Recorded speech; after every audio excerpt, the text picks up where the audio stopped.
people waiting to board.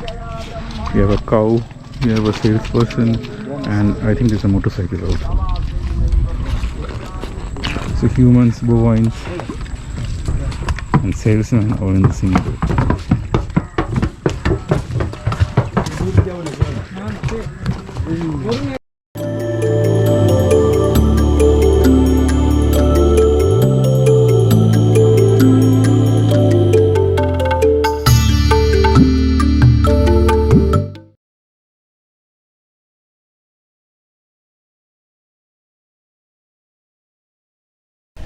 So hi, it's another drive, and today I'm trying to visit Jotad Deul, which is I think in Mathurapur, South 24 Parganas, very near to the Sundarban.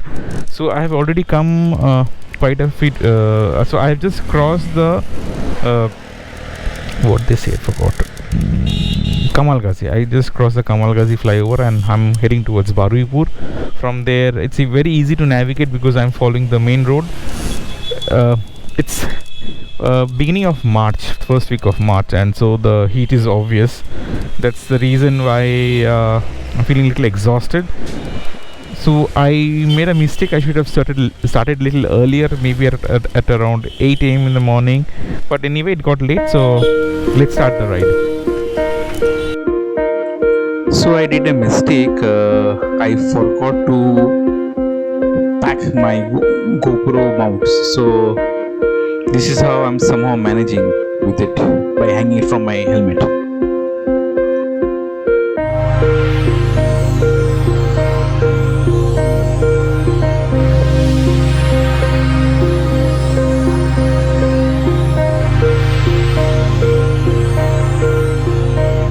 So I have reached a place called Dhatir Ghat, and the problem is there is a bridge out here which has the construction is still pending. So the only option according to the locals is, if you can see on my left there is a market. I keep my motorcycle out here and then take the boat, go to the next jetty, which is the next ghat, which is it's called Jotar Ghat, very nearby. So that is what I am doing. I am parking my bike here, and because I don't find it will be very difficult for me to actually put this heavy bike on the boat. Smaller 100cc bike, it's easy, but this is difficult. So I'll just park it here and then cross the river.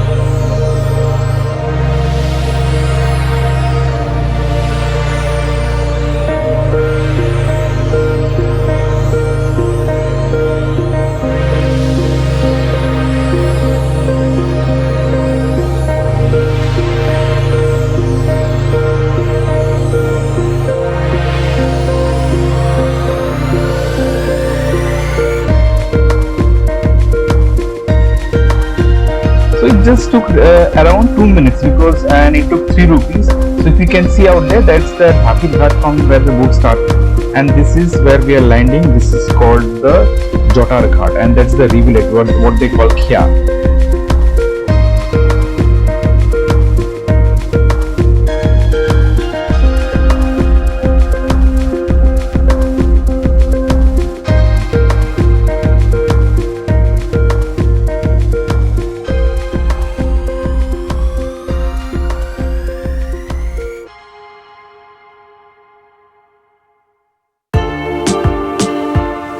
So according to the locals, it's around 1.5 kilometers from the jetty to the Jotar Deul.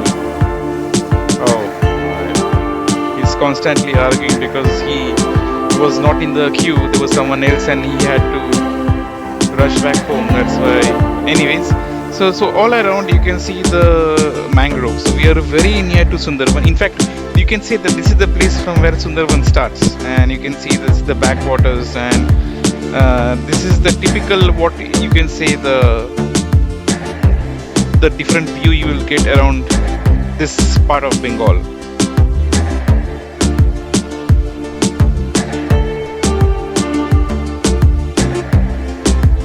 So I hope you're enjoying the ride, and just to mention that it will take around 20. So here you can see all the backwaters and typical mangroves of Sundarban out here. So as I was saying, they'll charge you around 20 rupees for a drop from the jetty to the Jodar Deul, and I suggest that you don't try walking, especially during the sun. And as you can see, the backwater is still having water in there. And we are slowly now entering the village. Hopefully very soon we will be able to see the Jodar Deul.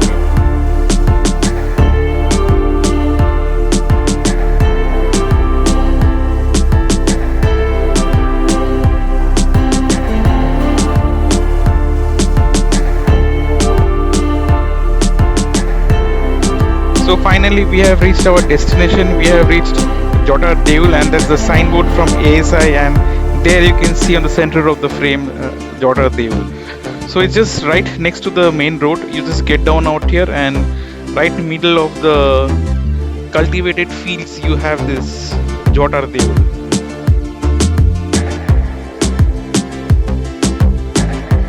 All around beautiful greenery, cultivated lands, huts, and I am walking towards an ASI protected monument, Jodar Deul.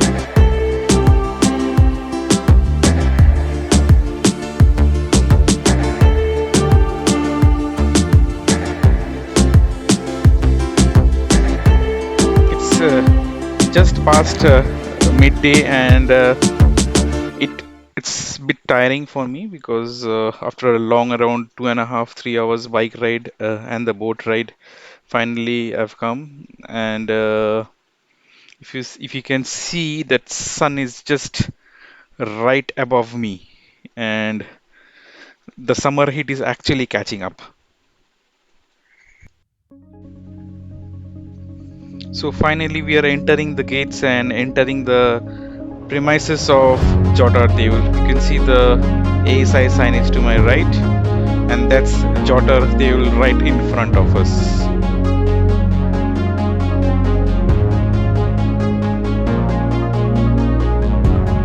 Some broken benches. I hope no one sits out here.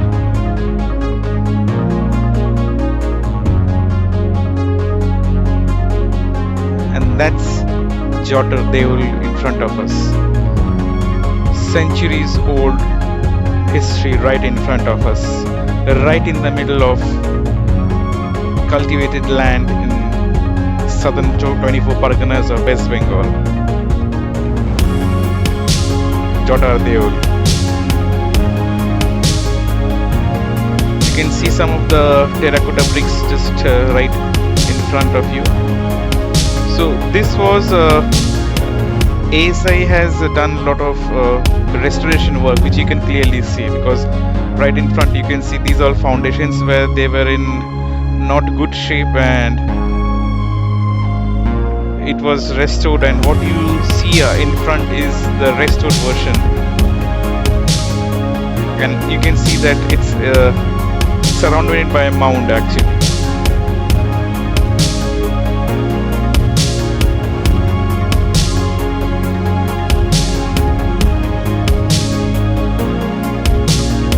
So you can see the mound out here, and that's the temple is just on top of the mound. So this is something very interesting about regarding mounds out here, because I was reading about in ASI documents that there are a few more mounds out here around this place where excavation has also been done, and they have found out some terracotta pieces, brass plates, etc. So, and in fact, the place is very near to Raidigi, and there is another few mounds out here, but they were excavated long time back, and now you cannot see much of it. It's just like a big, small hillock kind of thing. So this is the back portion of the temple.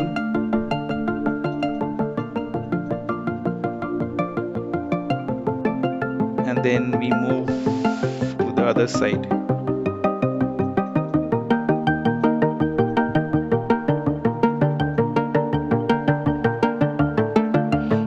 as I was saying, so this kind of structures you would see all around Bengal. In Purulia you have it, in Hooghly, and this is one. I think this is one of the few unique pieces in this part of Bengal.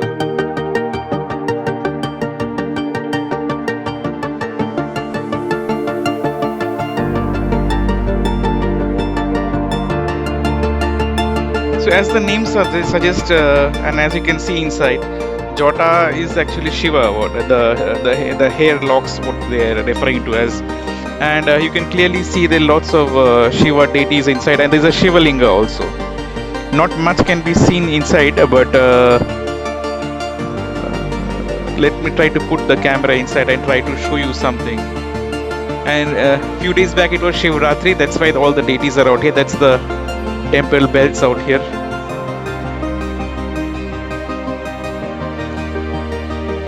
So as you can see, interior it's a hollow kind of structure. I don't know how deep it goes inside, and this is right in front of the temple.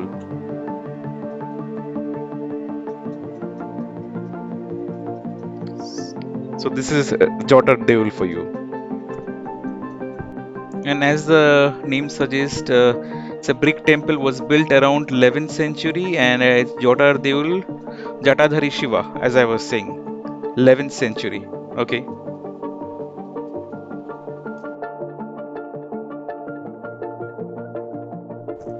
Okay, it's time for me to say goodbye, and that's Jota Devul for you. And I don't know, this doggy has been following me for some time. Looks suspicious. Doggy, I'm friendly. Please stay away from me. No, don't start following me, please. Okay, lush green fields. It's past midday.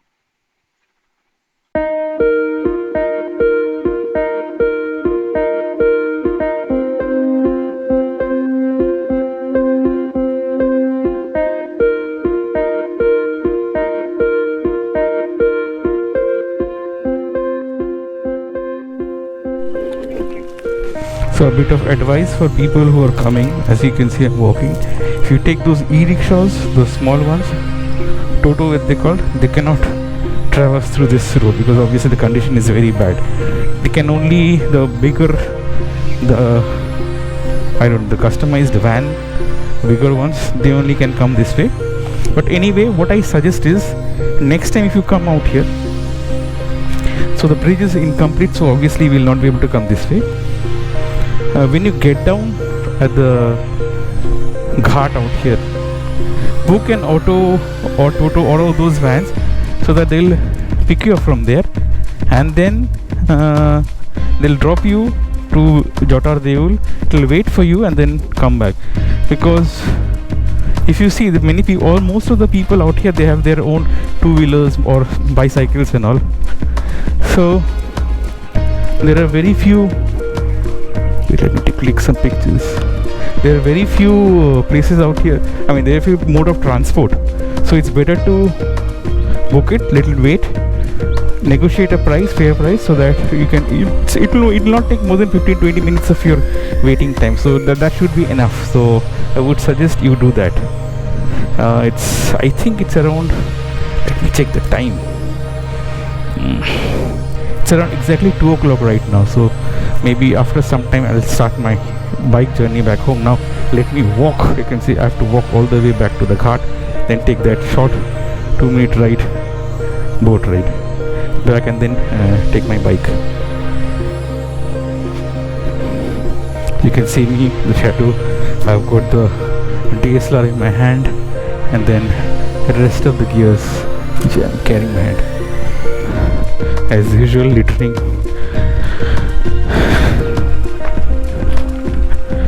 That guy is having a siesta.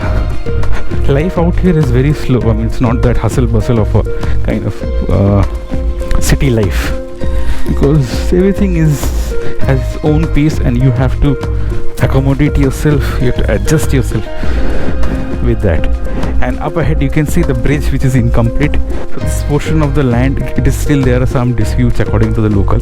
That's the reason out here you can see this portion of the bridge is incomplete, and that's the only reason why you have to take that boat. Otherwise that boat is insignificant. I mean, it's just a 2-minute ride.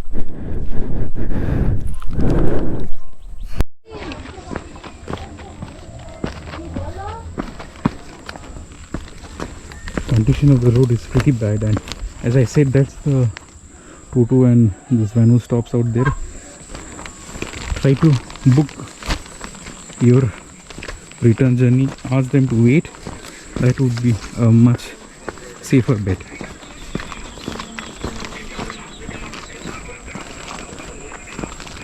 Backwaters all around. This side also, that side also. So I have reached so this is known as the Jota Ghat, because obviously because of the temple, and that is Dhaki Ghat. So it's just this, because of that river out there, the bridge that you saw is incomplete. That's why people cannot come here, and it's completely mangroves. You can see the backwaters, because I mean, this is, you can see the Sundarban starts.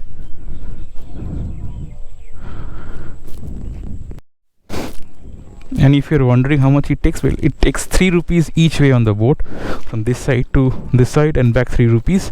From there where I had taken the van and the you can say the Toto, they will take somewhere between 20 to 15 rupees. 15 rupees if it's a Toto, because it does not drop you to you have to walk the rest of the way. 20 rupees it's those vanos and all. So because obviously you can actually complete the entire, they come right to the ghat out here. Now I'm waiting for some boat to come, because see, the boat is out there. Unless they have few passengers, they will not come this side, and then if they don't come this side, then we cannot go that side.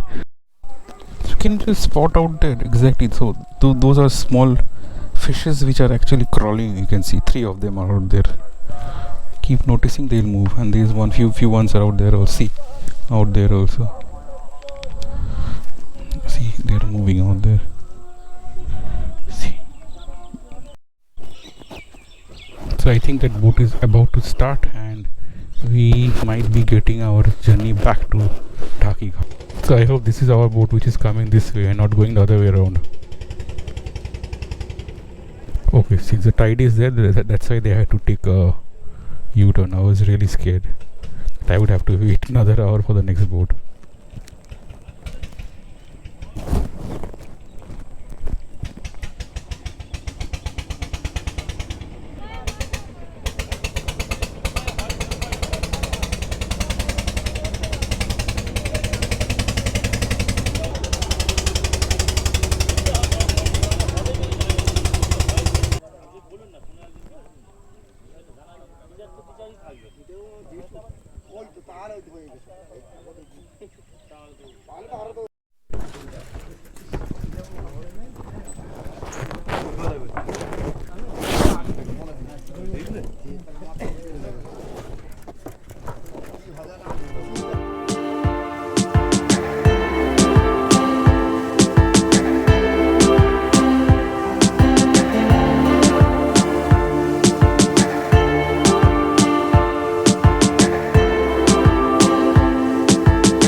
People waiting to board.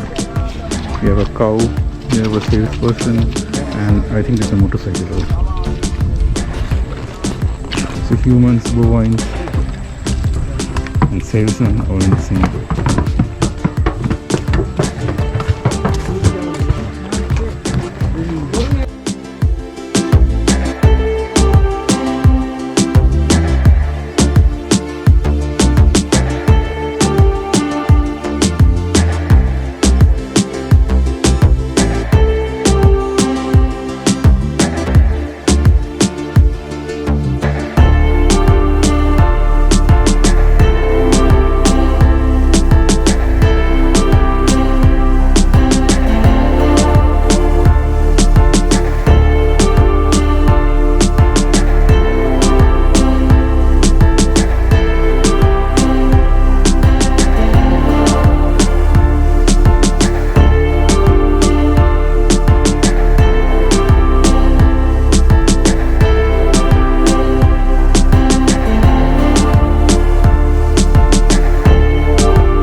So finally, I'm starting the bike, and so this is the market where I had actually kept it, and you can see that's the shade where they were in the morning. They were actually, let me put on my gloves first. Okay, so in the morning when I had come, they were actually auctioning palm leaves out here. So that's how. So my journey back to Kolkata starts, and it while coming it took 3 hours, but I don't think that will take this much while returning, because the roads are pretty empty now. I think at most it'll take 2 hours. Really hungry, so maybe I'll just stop somewhere and grab some food in the meantime, just get some water. So waiting for the train to pass.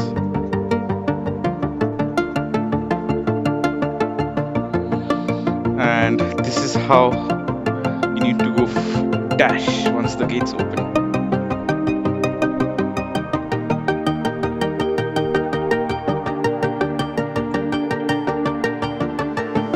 Okay, really hungry, so it's pizza time.